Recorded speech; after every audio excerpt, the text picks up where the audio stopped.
7 de la mañana, 21 minutos. A fines de este mes, el gobierno presentará su plan económico y este no solo deberá responder inquietudes sobre el financiamiento fiscal y la reducción del presupuesto del Estado, sino especialmente las orientaciones de política para la reactivación productiva. Está claro que en la situación actual, el sector privado será clave para retomar la inversión productiva y la generación de empleo en el país. Eva García, ministra de Industrias y Productividad, está en este programa. Muy buenos días. ¿Qué ideas aportará su despacho al plan económico para lograr precisamente lo dicho, la reactivación productiva? Sí, buenos días, Eduardo, y gracias por la invitación. Nosotros estamos trabajando muy arduamente de la mano de los sectores productivos, porque no es solo con los gremios, es también con los empresarios, con las empresas directamente. Tenemos audiencias diariamente auscultando los distintos problemas, la problemática, también los éxitos, porque si hay empresarios que tienen éxito y que nos animan y que están poniendo más de sí para tratar de hacer un esfuerzo y salir adelante de mejor manera. La competitividad la hacemos juntos, no es solo cuestión del gobierno, es también del sector empresarial. Entonces, estamos trabajando muy arduamente, le decía, sobre todo en el marco regulatorio, porque hay un conjunto de normas que deben ser actualizadas, a más de, por supuesto, los incentivos que se dan y todo un marco que al momento sí es propicio, porque tenemos incentivos ya vigentes, por ejemplo, los del COPSI, por ejemplo, para la constitución de sedes de alianzas público-privadas, todo lo que se resolvió y que el señor presidente aprobó en la Ley de Reactivación Económica respecto de los puntos planteados en el Consejo Consultivo Productivo y Tributario, que en su mayor parte fueron aceptados, y de los que tenemos, por lo pronto, de lo que era la mayor exigencia, el mayor pedido del sector productivo, todo esto se ha ido resolviendo. Pero, ministra, y muchas veces sin necesidad de una ley. Me extraña que lo que usted destaca como logro, sobre todo de la pasada ley, no corresponde al discurso y al mensaje de los sectores productivos. Creo que es normal como técnica de negociación el seguir solicitando, pero también tienen que pensar que ellos tienen que poner de su parte, ¿sí? Entre los puntos con mayor incidencia e insistencia del sector productivo, y conste que yo vengo del sector empresarial, está, por ejemplo, la rebaja del anticipo del impuesto a la renta. Se rebajó el anticipo. Sabemos que hasta $500,000 de ventas anuales es cero. Se bajó a cero, que de ahí hasta 1 millón la rebaja fue del 60% y de ahí en adelante 40%. Son rebajas significativas y era el principal punto en el que insistían. Luego, las tarifas eléctricas se rebajaron. Hubo una rebaja de tarifas eléctricas. Muchos empresarios nos han expresado alrededor de las mesas provinciales su aceptación, su apoyo, incluso han agradecido que haya habido la sensibilidad de, al costo de un sacrificio fiscal de 85 millones por lo menos, el gobierno haya transferido esto para la competitividad de las empresas. Mire la ley de plusvalía. Se decía que el país estaba arruinado, que el país estaba quebrado, que la construcción... Sí, tenían razón en decir que las expectativas y sobre todo la vigencia de una ley poco técnica generó este vacío y esta caída de la construcción. Pero ya se derogó y fue una iniciativa y un pedido del señor presidente y de la manera más rápida. Usted vio sometida a la consulta, inmediatamente la Asamblea decidió y ya no está vigente la ley. Pero quizá porque no tomó mucho, no tuvieron que presionar demasiado los sectores productivos para lograr estas concesiones. Por supuesto, porque hoy por hoy ya no forman parte del mensaje y del discurso y nuevamente se instala la inconformidad. La pregunta es cuál de las nuevas demandas del sector productivo podrán ser satisfechas de cara a la presentación del próximo programa. Estamos estudiando esto con la ministra de Economía y Finanzas. Como usted sabe, estamos próximos a dar medidas económicas para un cambio del modelo económico, para aumentar un poco más la capacidad de las empresas y del sector productivo en general para ser más competitivos, ¿sí? Tenemos en carpeta algunos pedidos de distintos aspectos. No es solo la parte tributaria, también es la parte arancelaria, la parte de competitividad, de estímulos, ciertas aperturas.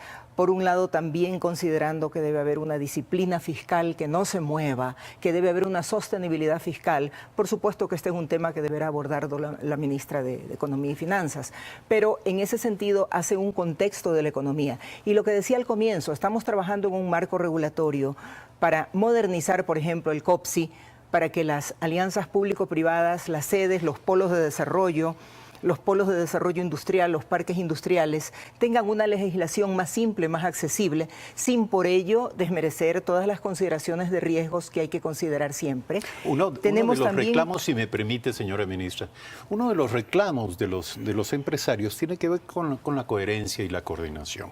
Es decir, no era lo mismo hablar con el ministro Campana, hablar con usted, hablar con el ministro de Finanzas. Con cada uno había un mensaje, un discurso, y no parecía haber un liderazgo consolidado en materia económica. ¿Esto está resuelto para usted? Vea, desde siempre ha habido una permanente comunicación con los ministros. Desde siempre. Al comienzo quizás el Frente Económico marchaba un poco independientemente del Frente Productivo, pero el presidente puso orden y ahora el Frente Productivo es considerado permanentemente. Yo presido el Consejo Sectorial de la Producción y estamos en un permanente diálogo, además, no solo con el Frente Económico, sino también con otros consejos sectoriales, por ejemplo, Medio Ambiente, Energía, en materia de comercio exterior, el internacional. Hay un diálogo permanente. O sea, no se puede decir que hayan medidas aisladas, no. Tratamos siempre de estar en sintonía y todos apuntando a un solo objetivo. Quiero decirle algo, nosotros estamos, y aquí me hice mi listita para no olvidarme, estamos trabajando en la ley de repatriación de capitales para fomentar la inversión. Y ese es un trabajo que lo presentó el Ministerio de Comercio Exterior, pero estamos insumando todos los ministerios. Sí, tenemos también como micro la ley de emprendimiento. Abordar este tema. ¿Cómo atraer los capitales al Ecuador? Solo déjeme con este marco precisamente, ¿ya? Una ley de emprendimiento moderna que considere también una ley de quiebras y que considere también que no porque quiebre un empresario va a estar toda su vida proscrito, eliminado, no ser sujeto de crédito. Todo eso son condiciones que las estamos proponiendo como MIPRO. Una ley de software, porque somos una potencia en software. Ecuador tiene muchos desarrollos y estuvo a la vanguardia, por ejemplo, de la tecnología bancaria, ¿no? Hace muchos años, cuando en América Latina nadie lo hacía.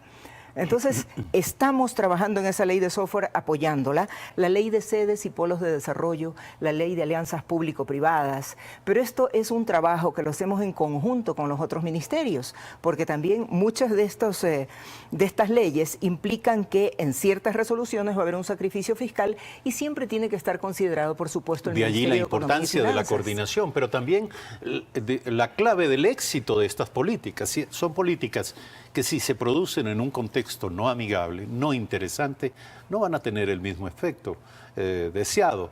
Y me refiero concretamente a esto, a la repatriación de capitales, porque esto es un acto voluntario de parte de los dueños de estos capitales.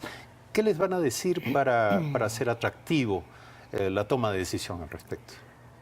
Hay incentivos y hay sobre todo un marco estable. En eso estamos trabajando, porque es importante para el clima de negocios que hayan condiciones estables, que hayan condiciones además consensuadas. Y yo sí le puedo decir que el diálogo de todos los ministerios con los sectores productivos es permanente.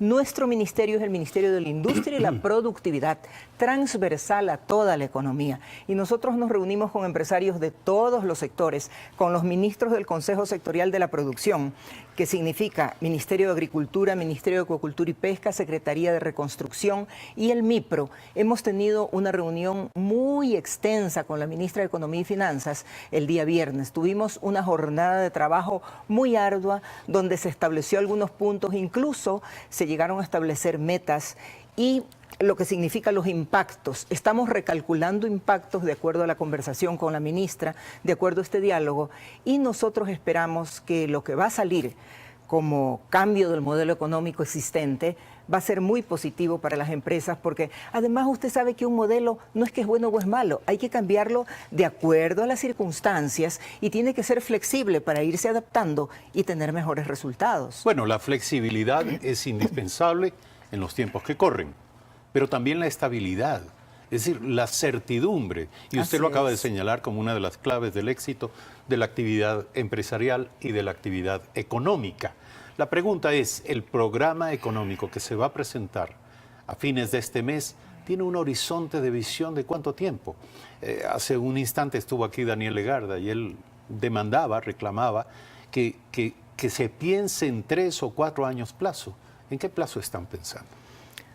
Nosotros pensamos sobre todo en la sostenibilidad, algo más allá de los 4 años del gobierno. porque nos interesa dejar una economía en marcha que siga creciendo.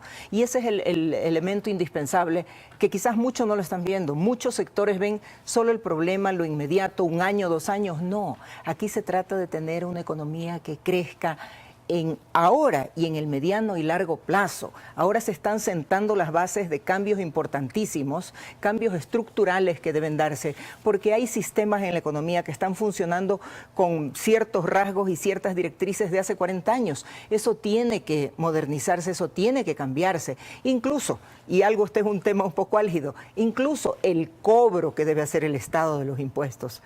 No, hay deficiencias en los cobros, por eso es que también hay evasión todavía.